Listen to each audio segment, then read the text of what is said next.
சிறப்பித்த எம் பள்ளி மாணவிகளுக்கு நன்றி. இவ்விழாவில் சிறப்பு விருந்தினராக அமர்ந்திருக்கும் கவிஞர் கவிதை கரைவினி அவர் கவிதைக்கரையின் நேயர்கள் யாவருக்கும் வணக்கமும் வாழ்த்துக்களும். விதவிதமாய் மனிதர்கள் பயணம் ஒன்றில் கடந்து போன மரங்கள் போல் கடந்து போயினர் பல மனிதர்கள். தூண்டிலில் மாட்டிக்கொண்ட மீன்கள் போல் விடுபட முடியாமல் சில மனிதர்கள். வருடும் காற்றைப் போல் உணர மட்டுமே முடிகிறது சில மனிதர்கள். இயல்பான சுவாசம் போல் அவசியமாய் சில மனிதர்கள். இயல்பான சுவாசம் போல் அவசியமாய் சில மனிதர்கள். மிருகங்களின் கொடிதான விடம் தாங்கி சில மனிதர்கள். நாய்களினும் கீழாய் நன்றி மறந்த சில மனிதர்கள். புன்னகையில் விடம் தாங்கிய முகமூடி மனிதர்கள். புன்னகையில் விடம் தாங்கிய முகமூடி மனிதர்கள். கதைத்துக் கொண்டே இருக்க சில மனிதர்கள் கதைக்க மறந்தாலும் விலக மறுத்து சில மனிதர்கள். கதைத்துக் கொண்டே இருக்க சில மனிதர்கள் கதைக்க மறந்தாலும் விலக மறுத்து சில மனிதர்கள். கண்காணா தூரம் போயினும் நெஞ்சக்குழியில் சில மனிதர்கள். நினைவுகளில் இதமாய் சில மனிதர்கள். விதவிதமாய் மனிதர்கள் வீதி எங்கும் முகமூடிகள். விதவிதமாய் மனிதர்கள் வீதி எங்கும் முகமூடிகள். நன்றி, வணக்கம். கவிஞர் கவிதை கரைவினி அவர்களை சிறப்புரையாற்ற அன்புடன் அழைக்கிறேன். காற்றில் கருவாகி, கல்லில் வடிவாகி, ஓலையில் வரியாகி, காகிதத்தில் நிறமாகி, கணினியும் கண்டது என் தமிழே, உனக்கே என் முதல் வணக்கம். நார்பர்ட் மேல்நிலைப் பள்ளியின் 25வது ஆண்டு விழாவில் பங்கேற்பதில் பெரும் மகிழ்ச்சி அடைகிறேன். இந்த விழாவில்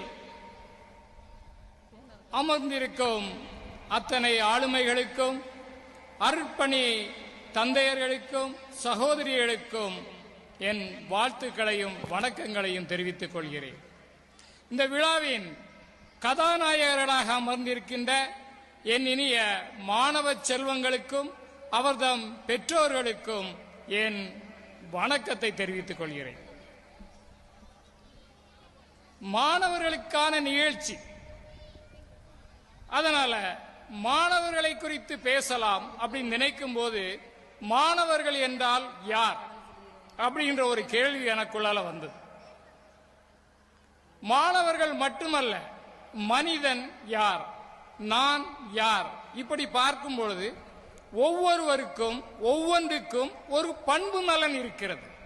அந்த பண்பு நலன் தான் அவன். இதைத்தான் வைரமுத்து அவர்கள் கவிதையிலே கூறுவார்.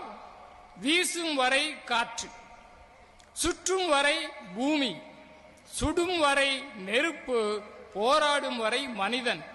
ஆக காற்று என்பது வீசிக்கொண்டே இருக்க வேண்டும், தீ என்பது சுட்டுக்கொண்டே இருக்க வேண்டும். நீங்கள் விரலை நீட்டும் பொழுது அது சுடவில்லை என்றால் அது தீயல்ல. அதே போல மாணவன் என்பவன் யார்? மாணவன் என்பவன் கற்றுக்கொண்டிருக்கவன். அப்போ கற்றல் அப்படின்னு பார்க்கும் பொழுது எதை கற்றல், எவ்வளவு நாள் கற்றல் அப்படின்றத நம்ம பார்க்கணும். அப்போ மாணவன் சொல்லும்போது அதற்கு வயது கிடையாது, மாணவனுக்கு வயது கிடையாது. கற்பவன் எல்லாம், கற்க ஆசைப்படுவன் எல்லாம் மாணவனாக, இளைஞனாக இருக்கிறான். ஆக மனிதனுடைய கற்றல் என்பது எங்க ஆரம்பிக்கிறது அப்படின்னா, ஒரு தேடலில் ஆரம்பிக்கிறது. உன்னுடைய தேடல் தான் உன்னுடைய உயரம். நீ தேட தேட அறிந்து கொள்வாய், பெற்றுக்கொள்வாய். அப்ப நம்முடைய தேடல் என்னவாக இருக்கணும்? எதை வேண்டுமானாலும் தேடு, தெரியாததை கற்றுக்கொள், அதுதான் கல்வி. அப்ப அந்த கல்வியை நமக்கு கொடுக்கிறது யார்? அந்த கல்வி எப்படி பெறுகிறோம்? ஞானம் என்பது வேறு, அறிவு என்பது வேறு. இவை யாவும் கேள்விகளால் பெறப்படுகிறது. அதனாலதான் கேள்வி கேள், எல்லோரிடமும் கேள்வி கேள், யாரென்று பார்க்காத எல்லோரிடமும் கேள்வி கேள், எதை பற்றியும் கேள், உனக்குள்ளும் கேள், கேள்விகளால் தெளி. கேள்விதான் ஒரு மனிதனை உயரத்திற்கு கொண்டு போகும். உன்னுடைய கல்விதான் உன்னுடைய உயரத்திற்கு கொண்டு போகும். அப்போ அந்த கேள்வி அப்படின்னு பார்க்கும்போது சமூகத்தில் நீ மாணவர்களே, நீங்கள் சமூகத்தில் ஒரு அங்கம். வெறுமனே பாட புத்தகத்தை படிப்பதால் உங்களுடைய வாழ்க்கை நிறைவடைவாது. நீங்க இன்னைக்கு படிக்கிறீங்க அப்படின்னா நாளைக்கு இந்த சமூகத்துக்குள்ளால வாரீங்க. அப்ப அந்த சமூகத்தில் வரும்போது அங்க அரசியல் இருக்கு, விஞ்ஞானம் இருக்கு, சக மனிதன் இருக்கிறான். இவர்களோடெல்லாம் எப்படி பழகுவது, இவர்களை எப்படி அறிந்து கொள்வது, இவர்களிடம் நீ எப்படி நடக்கணும். அப்போ அதை குறித்து உனக்குள்ளால நீ கேள்வி கேட்கணும். நீங்க பேசுறீங்க, மாணவர்கள் சக தோழர்களோடு சக மனிதர்களோடு எல்லாம் பேசுறீங்க. உங்களோடு நீங்கள் பேசும் பழக்கம் உண்டா? மாணவர்களே, நீங்கள் உங்களோடு பேசும் பழக்கம் உண்டா? தினசரி தினமும் ஒரு மணித்துளிகள் ஒதுக்கலாம். காலையில் விழித்தவுடனோ அல்லது உறங்குவதற்கு முன்னாலோ நீங்கள் உங்களையே கேட்டு பாருங்கள். நான் இன்று எப்படி வாழ்ந்தேன்? என்னால் எத்தனை பேர் சந்தோஷப்பட்டார்கள்? நான் யாரையெல்லாம் காயப்படுத்தினேன் என்று உனக்குள்ளே நீ கேள்வி கேட்கும் போது நீ மனிதன் என்ன, நீ கடவுளாகிறாய். நீ சக மனிதனை நேசிக்க தெரிந்த மனிதனாகிறாய். சக மனிதனுக்கு உதவி செய்யும் பண்பாளனாகிறாய். ஆக கேள்வி என்பது இன்றைய சமூகத்தில் மிக முக்கியமான விஷயம். பள்ளிக்கூடத்தில் இருக்கிறீங்க, கேள்வி கேட்கிறீங்க. அப்ப அது ஆசிரியருக்கு பிடிக்குமா அப்படின்னா சில ஆசிரியர்களுக்கு பிடிக்காது. ஆனால் நிறைய ஆசிரியர்கள் உங்களுடைய கேள்விகளுக்காக காத்திருக்கிறார்கள். பாடம் சம்பந்தமானது அல்ல, அதை தாண்டியும் உங்களுக்கு அறிவுரைகள் சொல்ல, விளக்கங்கள் சொல்ல காத்திருக்கிறார்கள். ஆசிரியர்கள் நம்முடைய வாழ்க்கையில ஒரு பெரிய பாக்கியம். அப்ப ஆசிரியர்களை குறித்து நான் எழுதிய கவிதை ஒன்றை உங்களுக்கு வாசிக்கலாம் என விளைகிறேன்.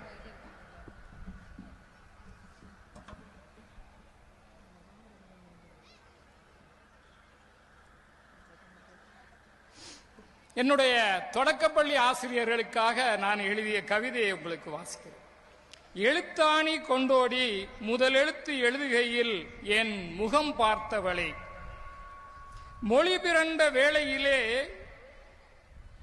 ஒலி உருட்டி தந்தவளே, வரி சறுக்கி போகையிலே என் மொழி உடைத்து செதுக்கியவளே, பிரசவித்த எழுத்து பிழைகளுக்கு மருத்துவம் பார்த்தவளே, வகுப்பறையே தவம் என்று என ஈர்த்து போட்டவளே, அன்னைக்கு நிகரன் என்மேல் கர்வம் கொண்டவளே, குழி வறண்டு போனாலும் வற்றாத மொழி தந்தவளே.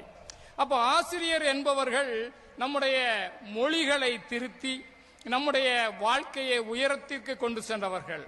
அவர்களை நாம் என்றைக்கும் மதிக்க வேண்டும், மரியாதை செய்ய வேண்டும். ஒரு பண்பட்ட சமூகம் என்பது ஆசிரியர்களுக்கு கொடுக்கின்ற மரியாதையில் தெரிகிறது. உங்களுடைய இந்த ஆண்டு விழாவின் தலைப்பு இன்றைக்கு என்ன அப்படின்னு பார்த்தா, கால சுழற்சியில் மனித வளர்ச்சி. கால சுழற்சியில் அப்படின்னு சொல்றதை விட கால மாற்றத்தில் மனித வளர்ச்சி. காலம் எப்படி மாறி இருக்கு இன்றைக்கு. ஒரு 25 ஆண்டுகளுக்கு முன்பிருந்த நாட்கள் அல்ல இன்று.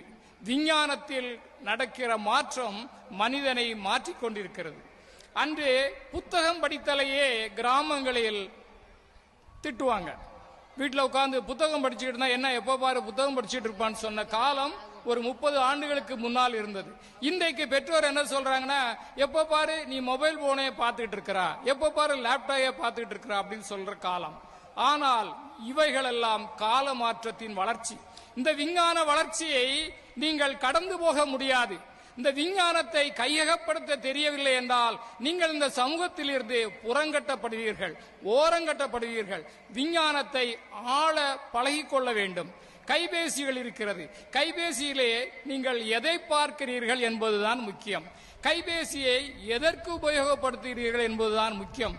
ஆக கால மாற்றத்தில் நடக்கின்ற விஞ்ஞான மாற்றத்தை நாம் கையகப்படுத்திக் கொள்ள வேண்டும். ஒரு கைபேசியிலே நீங்கள் புத்தகம் படிக்கலாம், உங்களுடைய பாடத்தில் எழுகின்ற சந்தேகங்களை சாட்ஜிபிடியில் படிக்கலாம், பார்க்கலாம், கூகுளில் தேடலாம். இவைகளெல்லாம் உங்களை இன்னும் உயரங்களுக்கு கொண்டு போகக்கூடிய விஞ்ஞான மாற்றம். ஆக மாணவர்களே, விஞ்ஞான மாற்றத்தை கையகப்படுத்திக் கொள்ளுங்கள். இந்த ஆண்டு விழாவில் இன்னும் கலை நிகழ்ச்சிகள் நிறைய இருக்குது, அதெல்லாம் பார்க்கணும்னு ஆசையாக இருக்கும். அதனால என்னுடைய உரையை முடிப்பதற்கு முன்பாக இந்த வாய்ப்பை வழங்கிய நிர்வாகத்திற்கு நன்றி கூறி என்னுடைய இன்னொரு கவிதையும் உங்களுக்கு வாசித்துட்டு போறேன். அந்த கவிதை ரொம்ப முக்கியம். ஏனென்றால் ஒரு மனிதனுடைய வெற்றி என்பது நீங்கள் தேடின உடனே கிடைக்காது. அதற்கு பல தடைகள் இருக்கும். அந்த தடைகள் எல்லாம் தாண்டி வரும்போதுதான் அது வெற்றி. போராடாமல் கிடைப்பது வெற்றி அல்ல, தேடாமல் கிடைத்தால் அது சொர்க்கமும் அல்ல. அதனால் காத்திருக்க வேண்டும், வெற்றிக்காக காத்திருக்க வேண்டும். தண்ணீரை கூட ஜல்லடையில் அழலாம் என்று சொல்வார்கள். எப்போ? அது பனிக்கட்டியாகும் வரை காத்திருந்தால். பனிக்கட்டியாகும் வரை காத்திருந்தால் தண்ணீரையும் ஜல்லடையில் அள்ளலாம். காத்திருங்கள், வெற்றி நிச்சயம் மாணவர்களே. கேள்விகளால் வேள்வி செய், தோல்விகளால் படிகள் செய், வெற்றிகளால் சரித்திரம் எழுது, வெற்றிகள் ஒன்றும் தூரம் இல்லை துரத்து. மூழ்கி எழுந்தால் முத்தெடுக்கலாம், பொங்கி எழுந்தால் தடை உடைக்கலாம், கற்றுத் தேர்ந்தால் சபையேறலாம், கனவு கண்டால் உலகையும் ஆளலாம். கனவு கண்டால் உலகையும் ஆளலாம். தவழும் வயதில் கதைகள் கேளு, கதைக்கும் வதையில் கவிதை பாடு, நடக்கும் வயதில் ஊரை தாண்டு, ஓடும் வேகத்தில் உலகை தாண்டு. வேர்கள் இன்னும் காயவில்லை, வலிகள் ஒன்றும் தொடர்வதில்லை, தோல்விகள் ஒன்றும் தொடர்வதில்லை, வெற்றிகள் இனியும் தூரம் இல்லை. பயம் என்பது பகையாகட்டும், பயம் என்பது பகையாகட்டும், துணிவென்பது துணையாகட்டும், அறிவென்பது ஆயுதமாகட்டும், இலக்குகள் எல்லாம் உன் அருகாகட்டும். மாணவர்களே, வெற்றிகள் எல்லாம் உங்கள் மாலையாகட்டும் என்று சொல்லி என்னுடைய உரையை முடித்துக் கொள்கிறேன். நன்றி, வணக்கம். எம் பள்ளியின் வெள்ளி விழாவை சிறப்பித்து சிறப்புரை மூலம் மாணவர்களை ஊக்குவித்து மாணவர்களின் எதிர்காலத்திற்கு கவிதை மூலம் அறிவுரை வழங்கிய சிறப்பு விருந்தினருக்கு நன்றி.